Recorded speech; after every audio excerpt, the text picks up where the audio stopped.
सब यहाँ क्यों इकट्ठा हुए हैं। तो आपको बता दें, सरकार के द्वारा बहुत सारी योजनाएं हमेशा आती रहती हैं। तो आज एक नई योजना पर हम चर्चा करेंगे जिसका नाम है पंख। पंख समझते होंगे आप लोग। रियल वाला पंख जो होता है चिड़िया के पास होता है, आपके पास नहीं है, लेकिन आपके पास विचारों का और दिमाग का पर है जिसके द्वारा आप जिंदगी में भी बहुत सारी ऊंचाइयां प्राप्त कर सकते हैं। तो आज हम बात करेंगे बहरहाल सरकार द्वारा जो योजना लाई गई है, दैट इज पंख। क्या है ये जो पंख एक योजना है? वो एक गाइडेंस पोर्टल है। गाइडेंस समझते होंगे। आपको लगता होगा कि 10th करने के बाद क्या, किस विषय का चुनाव करें, साइंस लें, आर्ट्स लें, आर्ट्स भी लें तो क्या विषय लें, क्या विषय नहीं लें, होता है नहीं होता ऐसे? या कहीं आप बाहर जाते होंगे तो आप दिखता होगा कोई जैसे नौकरी कर रहा है कोई जैसे, तो आपको लगता होगा उन्होंने ये नौकरी कैसे प्राप्त करी। आपको लगता है ये चीज? जैसे आपको लगता होगा मैम टीचर कैसे बने, टीचर बनने के लिए क्या पढ़ना पड़ता है, क्या करना पड़ता है, ये करने के लिए क्या करना पड़ता है। आपको लगता होगा ऐसी बातें मन में आती हैं ये सब बातें। तो उसी के लिए अब आप किसी को पकड़ोगे कि किससे हम पूछ लें, किससे हम पूछ लें, कोई तो हमको बता देता। आपको ये बातें लगती होंगी मन में। तो उसी के लिए एक योजना आई है पंख। आप क्या करेंगे, अपने मोबाइल पे गूगल आप लोग देखे होंगे, एक ब्राउजर है, चीजों को ढूंढ कर आप तक लाता है, सर्च इंजन जिसे हम कहते हैं, आपके लिए कुछ वो सर्च करता है, ठीक है। तो उस पर आप जाएंगे, फिर यहाँ पर आप टाइप करेंगे, आप यहाँ पे टाइप करेंगे यूपी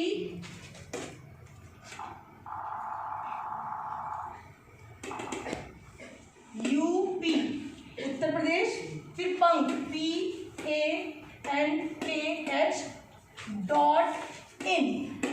ठीक है। दिख रहा है ऊपर आ गया। इसको आप टच करेंगे, आपको कुछ ऐसा इंटरफेस खुल के दिख कर आएगा, दिख रहा होगा, ये देखिए दिख रहा है, ठीक है। आपको यहाँ पे दिख रहे हैं आपके प्रदेश के मुख्यमंत्री हैं ये, ठीक है। यहाँ पे लिखा है प्रदेश, आपने इसको टच किया, आपको फिर कुछ ऐसा खुल के आया, यहाँ पर आप देखेंगे लॉगिन करें, दिख रहा है, लॉगिन करें। तो यहाँ पर आप लिखा है छात्र की एक यूनिक आईडी। अब आप पूछेंगे ये यूनिक आईडी क्या होता है ना, यूनिक आईडी क्या होती है? तो आप लोग जब 9th में आए होंगे या 9th में जो इस टाइम पे प्रवेश ले रहे होंगे, उनका रजिस्ट्रेशन का काम चल रहा होगा, चल रहा था कुछ दिनों पहले। मैम लोग आपसे आपकी डिटेल्स मांग रही थी, माता का नाम, पिता का नाम, आधार दो, मोबाइल नंबर दो। तो आपका रजिस्ट्रेशन नंबर बोर्ड से आता है, वो ये 14 अंकों का होता है, दिख रहा होगा, ठीक है, यहाँ पे लिखा हुआ है, ठीक है। तो इसमें से एक हम नंबर, वो नंबर सभी बच्चों का अलग अलग होता है, इसलिए उसको बोलते हैं यूनिक। यूनिक मतलब अद्वितीय, जिसके जैसा दूसरा कोई नहीं, सबका अपना एक यूनिक आईडी होता है। तो एक नंबर हम डालेंगे इसमें से लेकर, ठीक है, एक नंबर हम डालेंगे, यहाँ पे लिखा है, ये मैम लोग आपको उपलब्ध करा देंगी, आप घबराइएगा नहीं कि नहीं मिलेगा आपको। 55 11 99 09 21 0001, ठीक है। अब बात आती है पासवर्ड की। पासवर्ड सबका सेम रहेगा, 1 2 3 4 5 6, ये सरकार द्वारा ही बनाया गया है, 1 2 3 4 5 6। लॉगिन, जैसे आपने इसमें लॉगिन किया, आपको एक ऐसा इंटरफेस फिर खुलकर दिखेगा, दिख रहा है आपको ये, ठीक है। क्या लिखा है इसमें? इसमें आपको दिख रहा है कि करियर की जानकारी, पहले लिखा है PCM करियर, जिसमें आपको बेहतर पैकेज मिलते हैं। तो ये बताया है, सब कोर्सेज के बारे में आपको बताया है इसमें।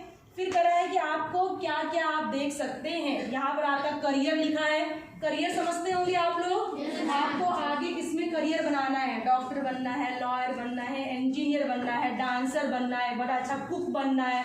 आप लोग टीवी में देखते हुए बाहर बड़े शहरों में आप लोग नहीं गए होंगे, बड़े बड़े कुक देखे होंगे आप लोगों ने, बड़े बड़े होटल्स में होते हैं, तो वो बहुत हायर पैकेज पे हायर किए जाते हैं और बहुत ही एटिकेट और मैनर से वो उन लोगों को ट्रीट करते हैं, बड़े बड़े लोगों को, होता है ना ऐसे।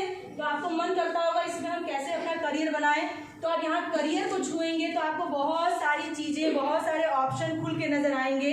कंपनी सेक्रेटरी बन रहा है, एंटरप्रेन्योर बनना है, डांसर बनना है, म्यूजिशियन बनना है, नाट्य अध्ययन करना है, ह्यूमन रिसोर्स मैनेजर बनना है, चार्टर्ड अकाउंटेंट बनना है, कॉस्ट एंड मैनेजमेंट देखना है, क्या क्या आपको करना है। तो बहुत सारे विकल्प आपको यहाँ पर मिल जाएंगे, ठीक है। अब इसका मतलब ये नहीं है कि आपने चुन लिया तो आप वो बन गए, इसका मतलब ये नहीं है, ये बस आपको ये बताएगा कि अगर आपको इस करियर में जाना है तो आपको करना होगा। ठीक है, समझ में आई बात? चलिए, इसमें छात्रवृत्ति की बातें हैं। जैसे आप स्कूल में छात्रवृत्ति का फॉर्म भरते हैं, मिलती है आपको छात्रवृत्ति। ठीक है, तो ऐसे ही एक स्कूल ही नहीं, बहुत सारी बड़ी बड़ी कंपनियां, जैसे आदित्य बिरला कंपनी, टाटा कंपनी, बहुत सारी ऐसी नामी ग्रामी कंपनियां बड़ी बड़ी छात्रवृत्ति योजनाएं बच्चों के लिए चलाती हैं। जिसके पास कैपेबिलिटी तो है, जो बच्चा योग्य तो है, लेकिन आगे की ओर उसको रोक रही है। क्या चीज रोक रही है?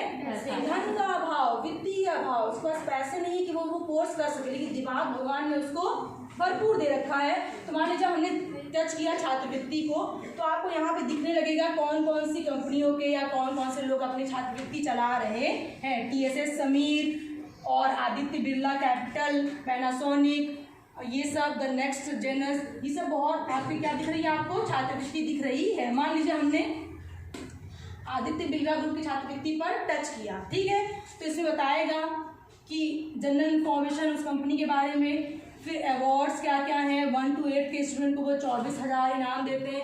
लेकिन ऐसे ही हर किसी बच्चे को इनाम 24,000 का नहीं दे दिया जाएगा। उसका एक क्राइटेरिया होगा, वो आपको पूरा करना पड़ेगा।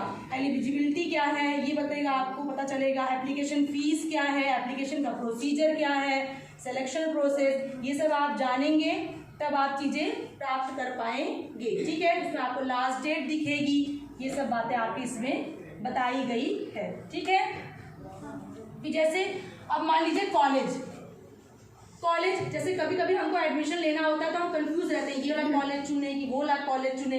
इंटर करने के लिए आपके पास यही एक कॉलेज तो था नहीं, आप कहीं भी जा सकते थे ना, नहीं जा सकते थे। क्यों यहाँ आए? यहाँ तो पढ़ाई अच्छी होती रही होगी या आपके घर के करीब रहा होगा, यही दो वजह हो सकती हैं। तो लेकिन हर कॉलेज आपके घर के करीब ही आपको नहीं मिल पाएगा। अब जैसे मान लीजिए वहाँ पे जब बात हो रही थी आपको अपने करियर को चुनना है, आपने चुन लिया मान लीजिए म्यूजिक, तो म्यूजिक से संबंधित एक कॉलेज दिख रहा है 7 कोर्स म्यूजिक एकेडमी, जो पुणे महाराष्ट्र में स्थित है। आप इसको टच करेंगे, टच करते ही कॉलेज की इंफॉर्मेशन आपको आ गई, उसकी रैंकिंग क्या है। रैंकिंग समझते हैं ना, जैसे क्लास में भी बच्चे कोई फर्स्ट होता है, कोई सेकंड, कोई थर्ड, कोई फोर्थ पोजीशन पाता है, वैसे कॉलेजेस का भी हाल होता है। कॉलेज की भी रैंकिंग की जाती है, कौन सबसे अच्छा कर रहा है। जैसे दिल्ली यूनिवर्सिटी के कॉलेज आपके बहुत अच्छा कर रहे हैं। तो प्रोग्राम्स के ऑफर्ड, अब प्रोग्राम क्या क्या इसमें है। अगर आपको म्यूजिक में करियर बनाना है तो पहले उसमें पढ़ाई करनी पड़ेगी ना, कि जाते ही सारे गाने लग जाएंगे। आप पहले कुछ सीखेंगे तब तो आगे करेंगे। तो जैसे 2 साल का कोर्स है, इसमें कोई 1 साल का कोर्स है। गिटार में प्रोग्राम है, पियानो में प्रोग्राम है, ड्रम्स में प्रोग्राम है, वायलिन बजाना आप सीख सकते हैं। तो इससे संबंधित आप कोर्स कर सकते हैं। ठीक है, दिख रहा है? चलिए, तो यही बारी है, यही संबंध में है कि आपको अब कह रहा है, अगर आपने PCB, अभी आप 9th-10th के हैं, आपको 11th में विषय का चुनाव करना पड़ेगा, या तो आर्ट साइड या तो साइंस साइड। और साइंस में भी 2 विकल्प रहेंगे आपको, मैथ्स लीजिए या बायो लीजिए। ठीक है, और फिजिक्स तो कॉमन ही रहता है, चाहे आप मैथ्स पढ़िए चाहे आप बायो पढ़िए। फिजिक्स की मैम ये है, मैथ्स के हम, बायो की मैम जानते ही हैं आप, रितंबरा मैम। ठीक है, अगर आप PCB का फुल फॉर्म होता है फिजिक्स, केमिस्ट्री और बायो। अगर इसमें करियर बनाना चाहते हैं आप, तो कौन कौन सी चीज़ों में आप जा सकते हैं। ठीक है, तो अगर गणित के संबंधी जानकारी, अगर गणित पढ़ना आपको अच्छा लगता है तो गणित में आप क्या क्या कर सकते हैं, तो इस संबंध में आपकी पूरी जानकारी इस पोर्टल पे दे रखी है। समझ में आ गया होगा, उम्मीद करते हैं आप सबको। किसी को संबंध में कोई सवाल हो तो पूछ सकता है, कोई बच्चा जानना चाहता है कोई कुछ। ठीक है, लॉक्सफोर्ड मैम आपके ग्रुप में भेज